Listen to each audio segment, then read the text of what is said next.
Hello, everyone. Thanks for checking in to our very first Tech&Talks podcast episode. I'm Jacqueline Geyer from the Turing Students in Rotterdam, and we are an independent part of the larger Turing Students Network. We all know how frightening it can be to take the first steps into fields like computer science and tech, so we took it as our responsibility to offer you a platform and a network to help you get started and improve your skills and gain some knowledge. So we host tech events and workshops, we offer coding courses, and of course now as well our Tech&Talks podcast that you're listening to right now. You can check us out on Instagram, on YouTube, and we also have our own website. But now let me introduce our first special guest for today, Tim Engelhardt. Hey, thanks for having me.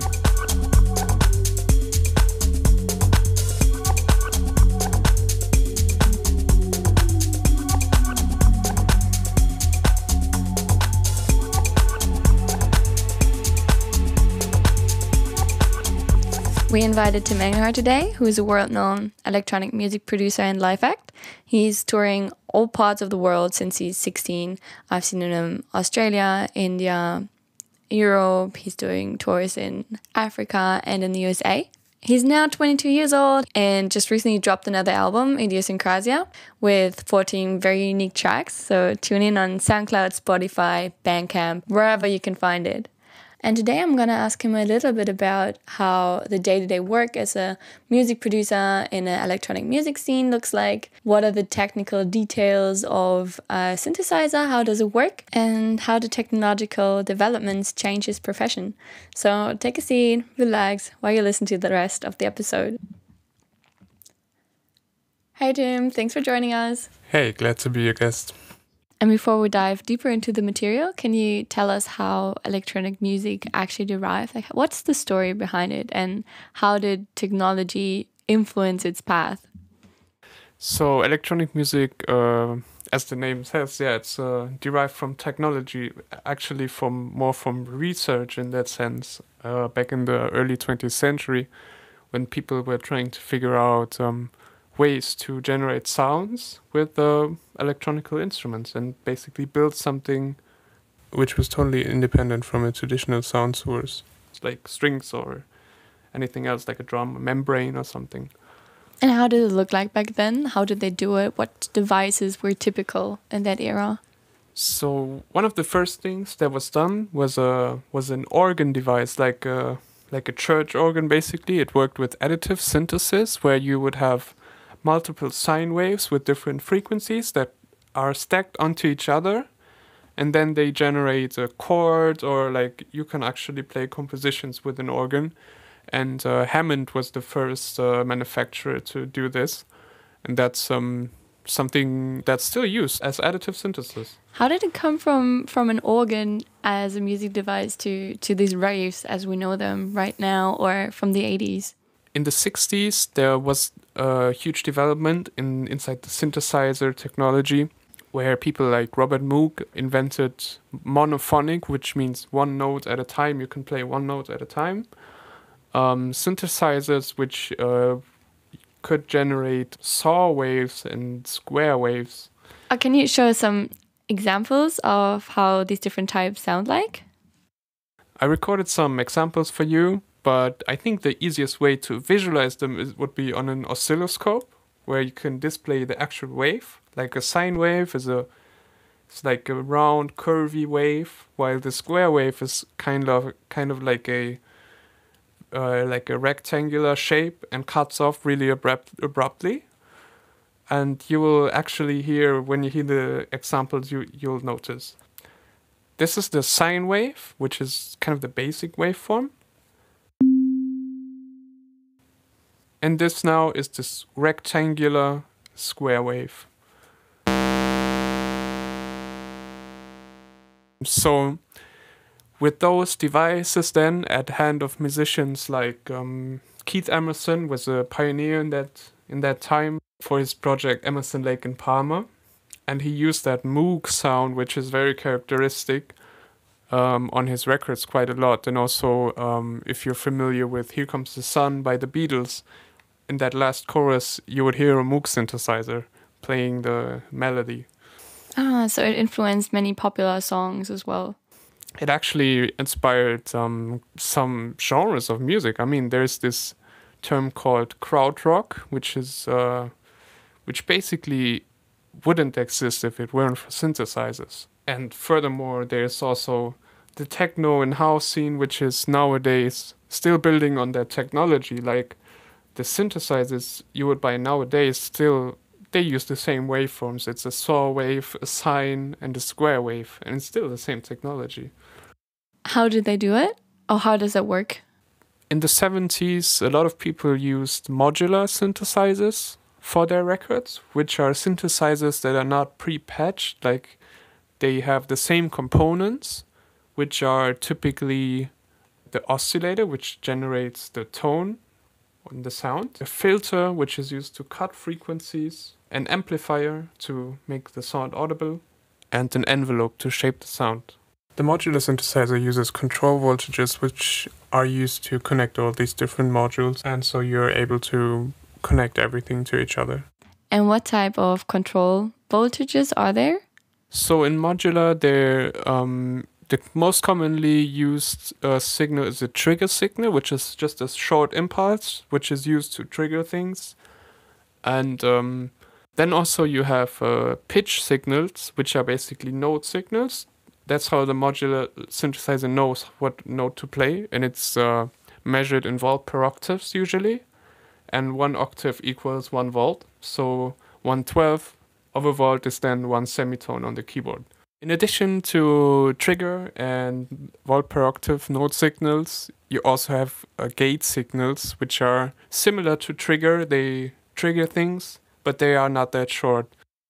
With those modular synthesizers, you have input jacks for most of the functions. They have dedicated input points where you could insert a small cable, and then components will influence and control each other. And what is the main difference in producing music nowadays to back then? Like what happened through all these decades? How does it look like today? Nowadays, music production is mainly done on the computer, and everything that you would have in your big studio is inside the screen, inside the computer. It can all be replicated and emulated, and so I think the room, in terms of space, what you need to make music is very minimal these days. You basically just need a computer and a keyboard. That makes it also much less expensive, doesn't it? It makes it very accessible for anyone basically, and that's why there are so many interesting acts and musicians popping up all the time. True, because everyone can try to embrace and find out about their talent. You said that everything can be manipulated or replicated in programs. So how does the work of a developer, of a programmer, come into play for your profession?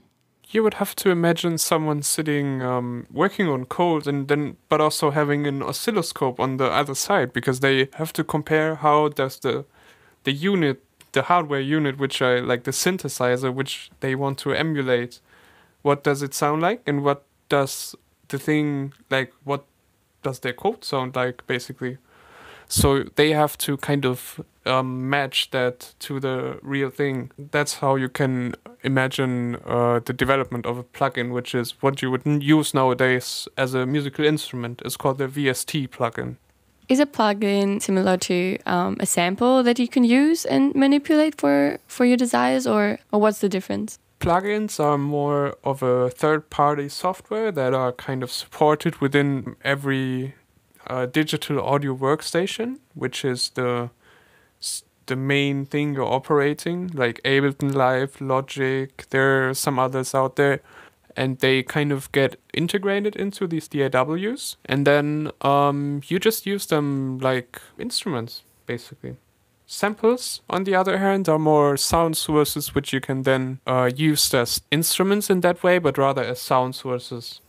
One thing that I use very frequently right now is a reverb, which is a room simulation, but it's working with an integrated AI assistant, so it kind of tells you what sounds right and what sounds wrong, so to say, as far as you can determine that. But basically automates that process of designing a reverb for your sound. So AI also comes into play for music producing right now as well.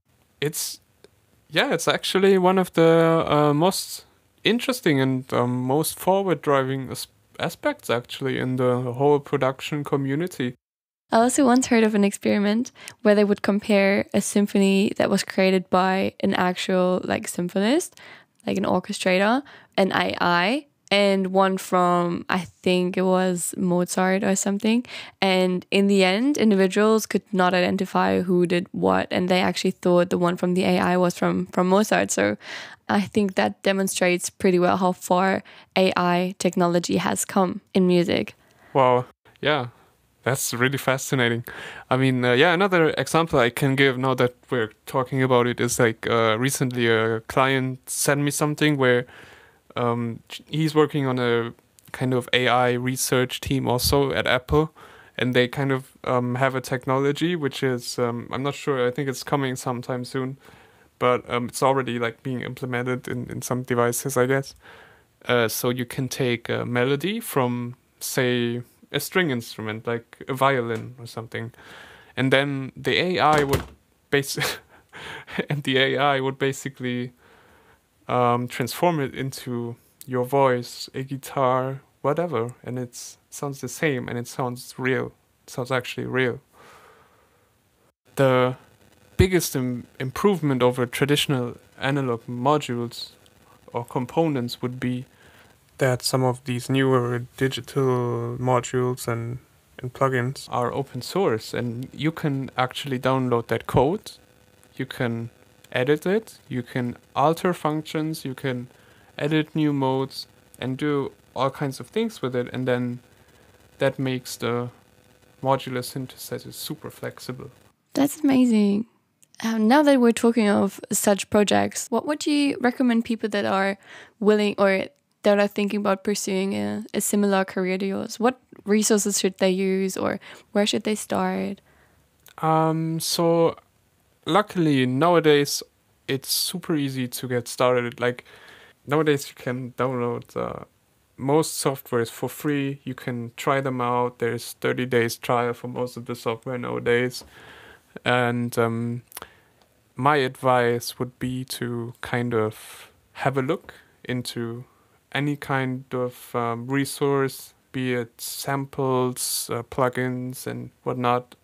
Take a look at everything and kind of get an idea of how things work. I also noticed when I was starting to get a little bit into DJing, when it was super hip, 2 years ago or something, that many artists are also up for support. I just text them on social media and they give me tips and ideas. So I think that would also be a good idea for anyone who's listening and doesn't really know how to start. Yeah. In fact, actually, that's how it worked for me. In the beginning, when I was, I think I was 13, 14 at the time, really young, and I was starting out. I was really making baby steps. So there's a musician which I really like a lot. He's called Robert Babbage. He was living in Cologne, and back then I think it was 2011 or something, and I just randomly contacted him on SoundCloud, and he was giving me advice for my music. I actually did it that way. That's such a nice interaction. It's so good to hear that people in the music scene support each other as well. And what was one of your biggest failures that you've made? Or what is something you would have liked to know before you had started? I mean, there was not a lot of time. You were so young already, but looking back. I think the biggest, I wouldn't call it biggest failure, because you would have to expect certain disappointments, basically. I think I once spent almost a year working on a project, and the project wasn't released afterwards, and I kind of sat on it for another year. So I think that's not a failure in that sense, because you're still invested that time and you gained knowledge through it, right? So yeah. But you have to be kind of you have to expect certain disappointments. And I mean, it helped you on the way to publish all your other tracks that were signed by labels, right? Yeah, and I mean, I'm also a fan of recycling things.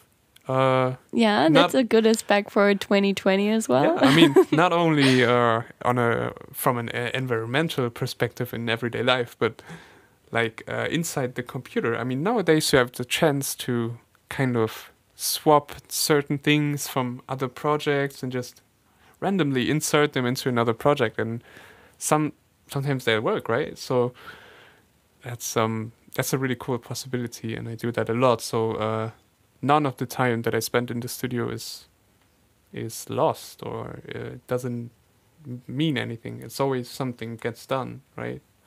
Yeah, so everything adds into value for bigger processes. That's good to hear. Is there what is some myth or misconception about your profession that you want to debunk?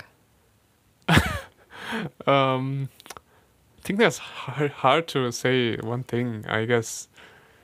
Well, there is one thing actually. I mean, lots of people kind of picture, DJs and producers to be like those glamorous figures, and that's maybe for the upper 3%, 2%. I don't know. Like, not a lot of people. For most of the people that work in the industry, that's not what it's about. That's totally out of reach, and it's not something they desire. That's something you would see in a movie. I mean, yeah. Basically. Okay. So no one should feel too mediocre to start or to believe in themselves to start this. Absolutely not. I mean, I'm personally, I'm a big fan of humbleness. Like, I really like to hang out with people that are humble and kind of spend time with them. And I think for music, it's that pays off as well. I think you're always at that advanced beginner state, like forever. I'm also still learning things, so I guess pays off to be open to advice and everything. And what would be 3 investments you should make as a beginner for the start? I mean, that's a challenging one because obviously you will want to have a good acoustic representation of what you're working on, which means good speakers. I think that's something very important. You would want to have a powerful computer. Then it kind of gets tricky because everything else, in general, you don't have to acquire external gear, no fancy synthesizers. I think that's something which investing in would come at a later stage. But I think depending on how serious you are, you might want to get a studio or like a room that is acoustically treated, where it has some like bass traps and absorbers and all this stuff. That is a major step though, and it's a huge investment, but that pays off the most. Good speakers, good room, and a good computer nowadays. Okay, thanks for these tips. Imagine you were in my shoes. What question would you have asked yourself? Is there something you would like to elaborate on? You kind of pointed at it before, like how easy it is now to... I want to place a stronger emphasis on, because it's literally that easy. Like, you can start right now and today you can start doing something. So I think don't get like anxious or don't hold back on this, and kind of try to do something, even if for the first time or the first few times you do it doesn't sound good. It's a start, right? So yes, absolutely. Thank you so much. This was Tim Engelhardt on the Tech&Talks podcast by the Turing Students in Rotterdam.